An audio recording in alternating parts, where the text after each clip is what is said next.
The most dangerous AI response is not an obviously wrong one. It is the polished answer that looks correct to a human but cannot be trusted by software. A support assistant says, the customer probably qualifies for a refund, while the application needs an exact decision, a reason code, an order ID, and the next action. Natural language feels intelligent because it is flexible. Software becomes reliable because it is constrained. That tension defines the shift from chat demos to production systems. The moment an AI response must update a database, trigger a payment, create a ticket, or call another service, eloquence stops being the goal. Predictability becomes the product. Picture a support assistant connected to an e commerce dashboard. A customer asks, can I get a refund for order 48N17? The model reads the policy and replies, yes, it appears eligible, so you should be able to process a full refund. A human understands the intent. The backend does not know whether appears eligible means approved, uncertain, or blocked. It does not know the currency, the amount, the refund method, or whether the model is requesting an action. The assistant sounds useful, but every downstream system must guess. That guesswork is where automation quietly becomes risk.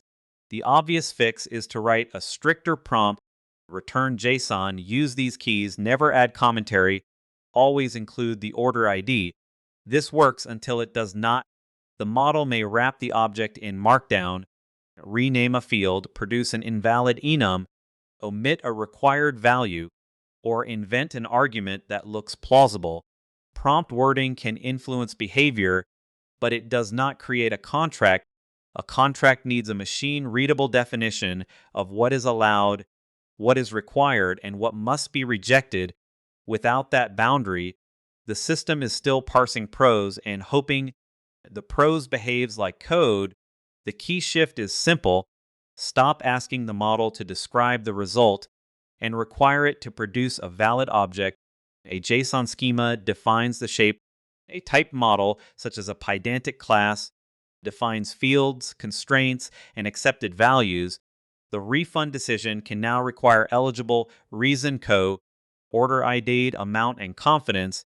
With clear types and limited enums, the model is no longer choosing its own format. It is filling a contract owned entirely by the application. This is the first memorable rule. Freeform text expresses intent. Structured output carries state. Once state is explicit, software can validate it before anything consequential happens. Structure alone is not enough. Valid JSON can still contain an impossible refund amount, a missing order, or a reason code that conflicts with policy. Validation therefore happens in layers. Syntax validation asks whether the object matches the schema. Semantic validation asks whether the values make sense. Business validation asks whether the action is permitted.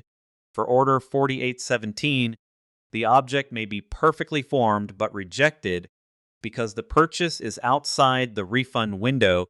That rejection is not a model failure. It is the system doing its job. Reliable AI does not trust a clean shape. It verifies the meaning inside the shape. Structured output solves how the model communicates. Tool calling solves how it acts. The application exposes predefined tools such as lookup ordo, check refund poly, and issue refund, each with a name, description, and argument schema. The model receives the user request, selects a tool, and proposes arguments. The application validates those arguments, executes the real function, captures the result, and sends that result back to the model. Only then does the model explain the outcome. The loop is model proposes, application verifies, tool executes, system observes, model responds.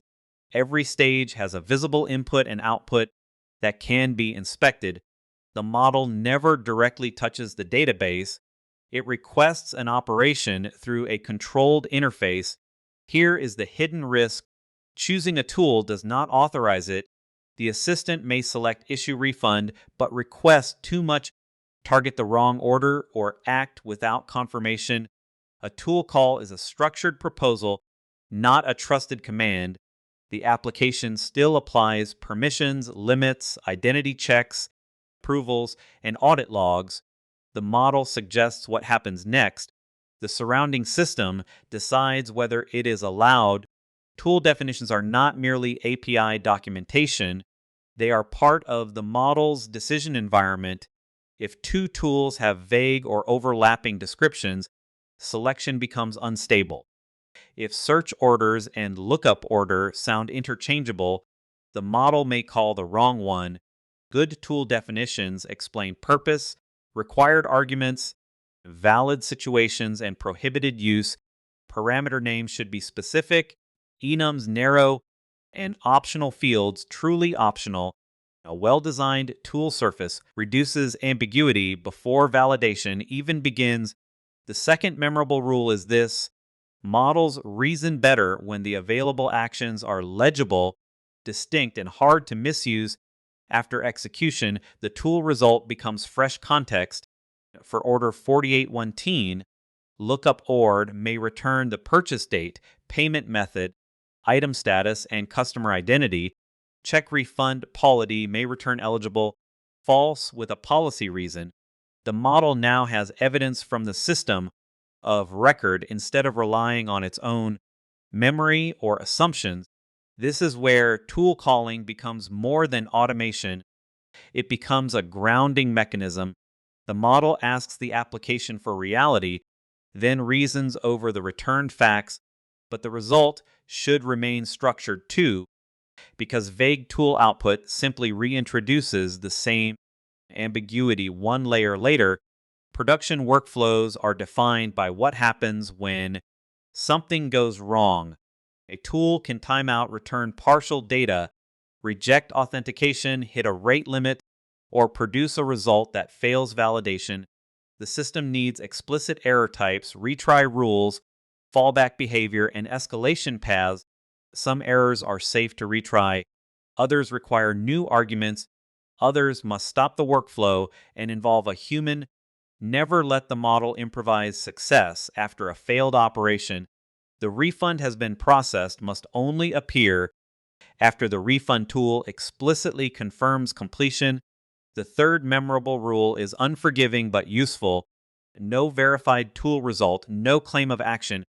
A practical implementation separates responsibilities. The schema layer defines structured outputs and tool arguments. The orchestration layer sends messages, receives tool calls, validates them, and routes execution. The tool layer performs deterministic work against APIs, databases, or internal services. The policy layer enforces permissions, limits, and approvals. The observation layer records inputs, outputs, errors, latency, and outcomes. This separation makes the system testable. You can unit test schemas without a model, test tools without conversation, and test orchestration with mocked responses. The architecture becomes easier to reason about because intelligence and authority no longer live in the same place. Once the workflow is structured, evaluation becomes concrete. Measure schema validity, tool selection, argument accuracy, execution success, policy compliance, error recovery, and unsupported claims. The support assistant is no longer judged by whether it sounds helpful.